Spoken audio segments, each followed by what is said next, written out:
Welcome to SR media. Chittoor నగరంలో గిరింపేట నుండి NPS Savitri అమ్మ కళాశాల విద్యార్థులు కలిసి బీజేపీ నాయకులు చిట్టిబాబు ఆధ్వర్యంలో కొవ్వొత్తి ర్యాలీ నిర్వహించారు. చిట్టిబాబు మాట్లాడుతూ మానవ మృగాలు అత్యంత పైశాచికంగా, అనుమానుషంగా, సామూహికంగా అత్యాచారం చేసి డాక్టర్ను చంపేయడం అత్యంత దారుణమైన, బాధాకరమైన, హేయమైన సంఘటన.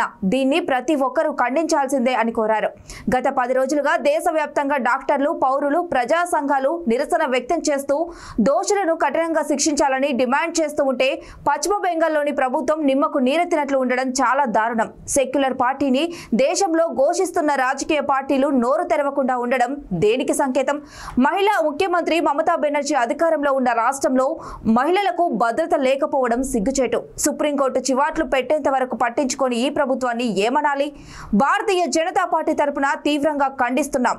కార్యక్రమంలో ముఖ్య అతిథిగా పాల్గొన్న జాతీయ మహిళా మోర్చా కార్యవర్గ సభ్యురాలు నిషిదా రాజు మాట్లాడుతూ భవిష్యత్తులో ఇలాంటి దుశ్చర్యలకు పాల్పడే దుర్మార్గులను, మానవ మృగాలను బహిరంగంగా కాల్చాలి లేదా అలాంటి దుర్మార్గులను బహిరంగంగా ఉరితీయాలి. కఠినమైన శిక్షలు అమలు జరపాలని ప్రజలందరూ సౌఖ్యమై నినాదించాలని కోరారు. కార్యక్రమంలో బీజేపీ నాయకులు నిషిదా రాజు, చిట్టిబాబు కొల్లా, జ్యోతిశ్వరి, రామభద్ర, కరుణాకర్ సిద్ధు, గాలి గాంధీ, పాండియన్, సునీల్ కుమార్, జ్యోతిబాబు, మూర్తి, సులోచన, సావిత్రి, కరుణ, కాలేజీ విద్యార్థినులు తదితరులు పాల్గొన్నారు.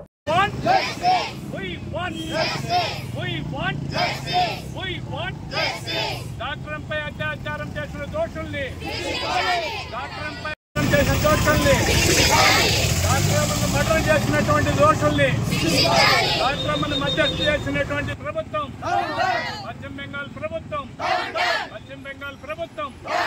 డాక్టర్ మన అత్యాచారం చేసిన